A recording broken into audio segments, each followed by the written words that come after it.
اور پھر ہر تال کا گوٹھ اور دیر سے یہ گزرا اور لوگوں نے اور جس الفت کا اظہار کیا اس سے یہ نظر آ رہا ہے کہ پاکستان کی قوم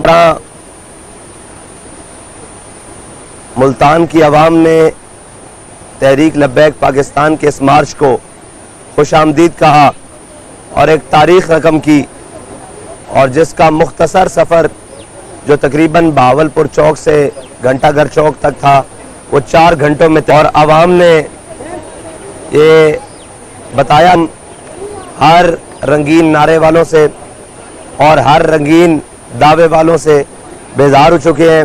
استحکام کی طرف ہے اور معاشیت میں استحکام آپ کے سامنے ہے۔ ہم آج بھی IMF کے دروازے پر کھڑے ہیں اور اب بیرونی سازشوں کے درپے پر پاکستان کو مذہبی عدم استحکام کی طرف بھی لایا جا رہا ہے۔ تو اس ساری چیزوں کو روکنے کے لیے تحریک لبیک پاکستان نے یہ پاکستان بچاؤ مارچ کیا ہے، اور اس وقت پاکستان جو اپنی 76 سالہ عمر پوری کرنے کو ہے، اور پاکستان آج بھی ان نااہل حکمرانوں اور ان نااہل کرپٹ ٹولوں کی وجہ سے اور ان جھوٹے دعوے داروں کی وجہ سے آج کے دن بھی IMF کے دروازے پر کھڑا ہے۔ پاکستان کے اندر بجٹ پیش ہونے کو ہے، اور جو پاکستانی معیشت کے ساتھ کھلواڑ کیا جا رہا ہے، اور جو لوگ باہر سے منگوا کر پاکستان کے اندر کہا جا رہا ہے کہ یہ آئیں گے تو معیشت درست ہوگی۔ مفتاح اسماعیل صاحب کو اتارا گیا اور پھر کہا گیا کہ جناب اسحاق ڈار صاحب آئیں گے تو ڈالر نیچے آ جائے گا۔ جب وہ آئے تو ڈالر 300 سے بھی اوپر اڑان بھر گیا، اور الحمدللہ تحریک لبیک پاکستان نے جب یہ مارچ کا اعلان کیا ہے تب سے ہر چیز کی قیمتیں نیچے آنا شروع ہو گئی ہیں۔ گھی بھی سستا ہو گیا ہے، پیٹرول کی بھی کچھ قیمت نیچے آئی ہے، LPG کی بھی نیچے آئی ہے، اور ڈالر بھی تھوڑا سا نیچے گیا ہے۔ لیکن ہم یہ کہتے ہیں کہ یہ مصنوعی قلت نہیں، یہ مصنوعی بحران نہیں ڈالنا، قوم کو حقیقی ریلیف دلوانا ہے، اور انشاءاللہ دلوائیں گے۔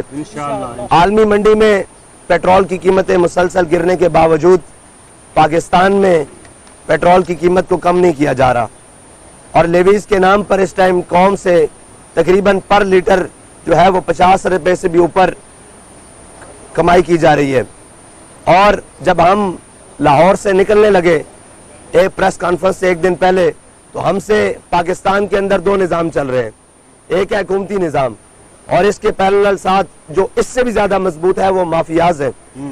پاکستان کے اندر جو مافیاز ہیں انہوں نے رابطہ کیا کہ آپ پیٹرول کے در پہ کیوں ہیں، آپ کیوں اس کو سستا کروانا چاہتے ہیں، آپ ہمیں اپنے اکاؤنٹس دیں، آپ ہمیں خفیہ اکاؤنٹس دیں، اومنی سٹائل کے اکاؤنٹس دیں، ہم 5 روپے پر لیٹر آپ کے اکاؤنٹس میں ڈیلی آپ کو کمیشن بھیجتے ہیں، اور آپ بھی خاموشی سے بیٹھیں اور ہم بھی خاموشی سے بیٹھیں۔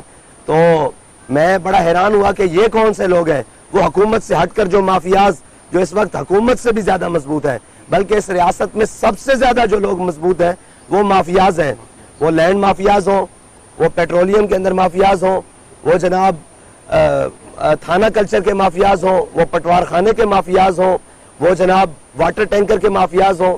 اس وقت پاکستان کو مختلف جہتوں سے گھیر رکھا ہے، جہاں سے جس کا بس چلتا ہے سیاستدانوں کا چلتا ہے، سیاستدانوں نے گھیر رکھا ہے، جہاں سے مافیاز کا بس چلتا ہے مافیاز نے گھیر رکھا ہے۔ پاکستان کے اندر بیک وقت اتنے بحران چل رہے ہیں کہ اس وقت قوم کو، اور کہتے ہیں الیکشن، ہم الیکشن کے حامی ہیں، آئین کے مطابق حامی ہیں، لیکن ہماری یہ التجا ہے کہ الیکشن تک اس قوم کو زندہ تو رکھا جائے۔ آج گزشتہ رات جو خبر آئی ہے تقریباً 45.7% گیس کی قیمتوں کو بڑھایا جا رہا ہے، تقریباً 400% وہ بنتا ہے، 400% جی 50% بڑھا دی ہے، 50% جو گیس کی قیمتوں کو بڑھایا جا رہا ہے۔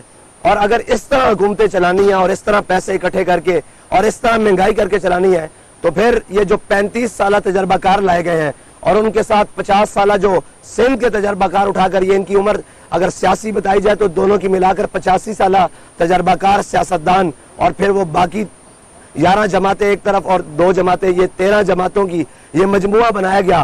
اگر اس طرح حکومت چلانی ہے تو پاکستان کے کسی ریڑھی بان کو بھی دے دیں، وہ ملک کے اندر مہنگائی کر کے، وہ ملک کے اندر قانون کے نام پر کوئی چیز نہ ہو. وہ ملک کے اندر جناب ہر چیز جو منہ زور ہو اس کے نام پر جو مرضی کرتا پھرے اور جیسے مرضی کرتا پھرے. یہاں پر کوئی قانون نہیں, کوئی آئین نہیں, لا قانونیت ہے, چور ڈاکو ہیں. یہ کنکوٹ کے ایریے سے ہمیں سندھ کے دوستوں نے بتایا, وہاں کے لوگ بھی آئے استقبال کرنے کے لیے. انہوں نے بتایا کہ جی یہاں تو عجیب راج ہے, جس کا جو جب دل کرتا ہے وہ ہماری دکانوں کو لوٹ کر چلے جاتے ہیں. اگر ہم مزاحمت کریں تو وہ ہمیں اس وقت کچھ نہیں کہتے, بعد میں آ کے راتوں کو گھروں سے اٹھا کر لے جاتے ہیں, اغوا کرتے ہیں, پھر وہاں مارتے ہیں, بھتہ وصول کرتے ہیں. تو پاکستان میں لا قانونیت, اور اس کے بعد کراچی جیسے شہر کو اور جناب سندھ کو, اندرون سندھ جو انفراسٹرکچر اس ٹائم پاکستان کا تباہ ہو چکا ہے.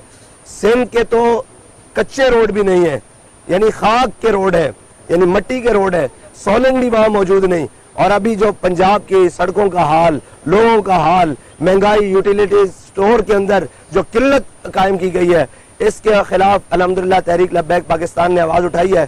اور انشاءاللہ انہوں نے کہا کہ اس کے بعد حکومت نے رابطہ کیا کہ آپ کے پاس کوئی پیٹرول سستا کرنے کے لیے پلان ہے. ہم نے ان کو پلان دیا, وائٹ پیپر میں بھی دیا اور ویسے بھی دیا. ہم نے کہا ہمارے ساتھ بیٹھے, آپ کو بتاتے ہیں کہ پیٹرول کیسے سستا کیا جا سکتا ہے. لیکن اس سے بھی حکومت بھاگ گئی. اور یہ سارا جو گٹھ جوڑ ہے وہ صرف اس لیے ہے کہ نواز شریف کو اہل کروا لیا جائے, اور عمران خان کا شور اس لیے ہے کہ مجھے وزیر اعظم بنا دیا جائے, اور باقیوں کا یہ ہے کہ میرا بیٹا وزیر خارجہ بن گیا ہے. زرداری صاحب وہ کہتے ہیں میرا بیٹا وزیر خارجہ بن گیا ہے, آگے میں اس کو وزیر اعظم کا کینڈیڈیٹ بنا دوں. پاکستان کی کسی کو فکر نہیں ہے. ادارے اس وقت تقسیم کا شکار ہیں, اور جو عدلیہ نے کردار عمران خان کے معاملے میں ادا کیا ہے وہ نہایت مشکوک اور نہایت گھناؤنا ہے. اگر اسی طرح کے بینیفٹس ان لوگوں کو ملتے رہے, جب یہ کٹہرے میں آتے ہیں ان کو پوچھا جائے, اور یہ جب ہم مثالیں دیتے ہیں کہ اگر حضرت عمر سے پوچھا جا سکتا ہے کہ جناب یہ کرتا کہاں سے بنایا گیا ہے, تو ان سے بھی پوچھا جائے جنہوں نے یہ اربوں روپے پاکستان سے باہر بھیجے ہیں. اس میں عمران خان بھی بڑا مجرم ہے, اور اس سے بڑا مجرم بھی وہ شخص ہے جس کا نام لیا جائے تو بیپ بچتی ہے, اور جس کا نام لیا جائے وہ مافیاز کا حصہ ہے, جو پاکستان کو کبھی بلوچستان کو سندھ میں داخل کر کے اپنی سوسائٹی کے نام پر, اور کبھی سندھ کو بلوچستان میں داخل کر کے اپنی سوسائٹی کے نام پر پاکستان کو بیچ کر کھا رہے ہیں. تو ہم الحمدللہ ان سب کے خلاف, اس ظالمانہ اور جابرانہ نظام کے خلاف نکلے ہیں, اور قوم ہمارے ساتھ ہے. اگر آپ کا کوئی سوال ہو. صاحب آپ کیا سمجھتے ہیں کہ اس ساری صورتحال کا حل کیا ہے؟ اس ساری صورتحال کا حل یہ ہے کہ پاکستان کے اندر ہر تقسیم کی بجائے پاکستان کے ہر شخص اور ہر ادارے کو اپنے آئین کے مطابق پاکستان کے ساتھ کھڑا ہونا چاہیے, نہ کہ فیورٹ شخصیات کے ساتھ.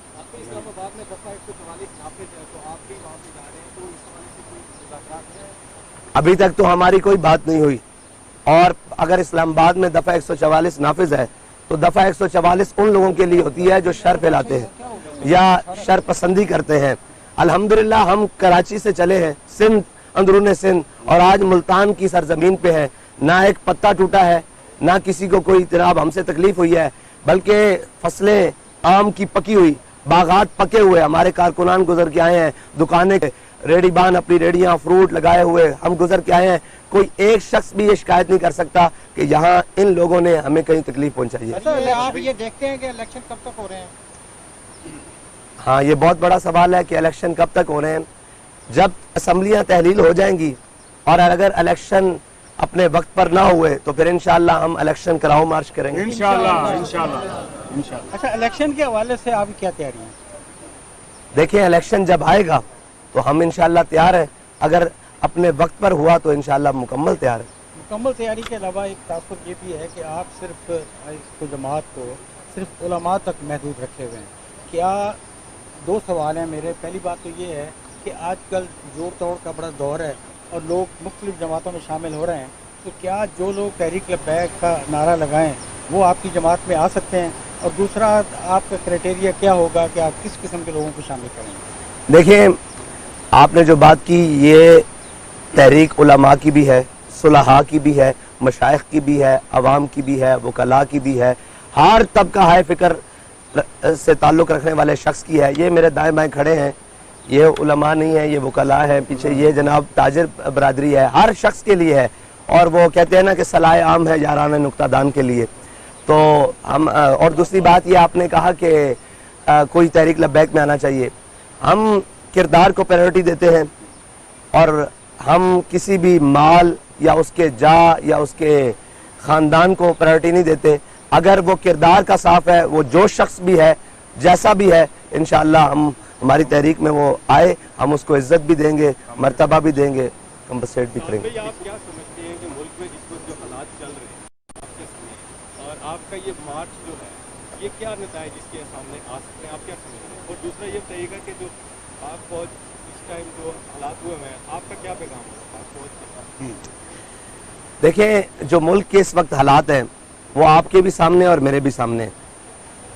پاکستانی عوام کو شاید اب اس سے غرض نہیں کہ ہم پر حکمران کون رہے, ان کو غرض اس سے ہے کہ ہمیں سہولیات کون میسر کر سکتا ہے, ہمیں فائدہ کون سے دے سکتا ہے, پاکستان کو درست سمت پر چلا کون سکتا ہے.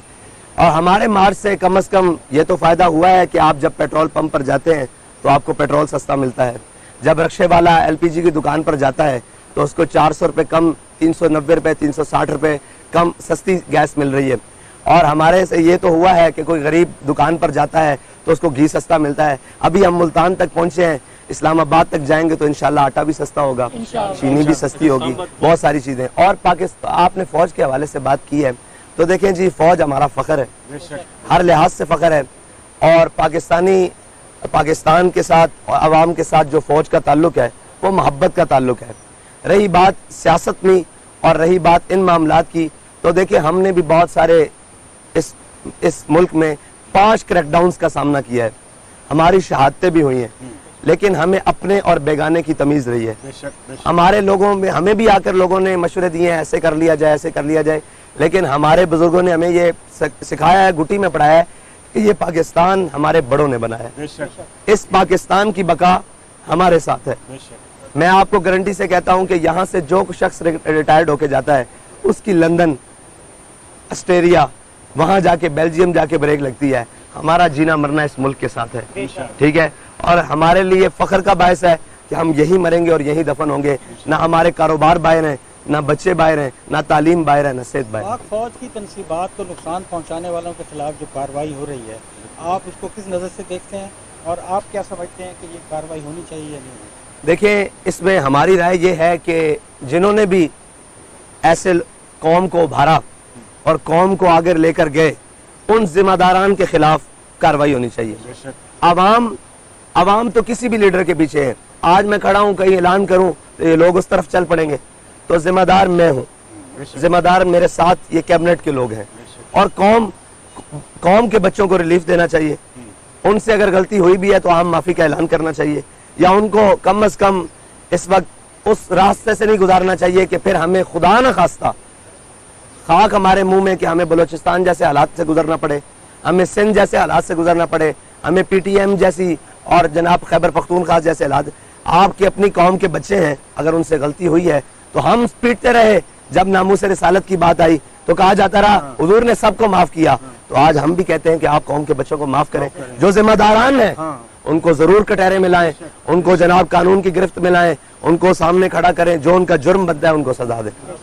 لبیک لبیک یا رسول اللہ, لبیک لبیک لبیک یا رسول اللہ. آپ کے علاوہ کوئی سوال کریں؟ اچھا, آپ اسلام آباد پہنچ کے نیکسٹ پلان کیا ہے آپ کا اسلام آباد مارچ؟ دیکھیں, ہمارے مطالبات ہیں, جی ہمارے مطالبات ہیں. ان میں مطالبہ یہ بھی ہے کہ پاکستانی حکومت فی الفور ڈاکٹر عافیہ صدیقی کی رہائی کے لیے عملاً اقدامات کرے. اور اگر ہمارے سارے مطالبات تسلیم کر لیے جاتے ہیں لاہور تک, تو ہم وہیں دعا کریں گے پاکستان کے لیے, اسلام کی سربلندی کے لیے, پاکستان میں رہنے والی عوام کے لیے, ختم کر دیں گے. اگر ہمارے مطالبات تسلیم نہ کیے گئے تو ہم اسلام آباد بھی جائیں گے, اور اگر وہاں بھی تسلیم نہ کیے گئے تو پھر آگے نہیں, اب وہ آپ نہ کہیں نا, وہ انشاءاللہ پھر اس کے بعد مشاورت ہوگی, جو طے پایا وہ آپ کے سامنے آ گیا. بہت شکریہ جی. صاف بھائی کے لیے اور تحریک لبیک کے لیے دعا کرتے رہیں. ماشاءاللہ.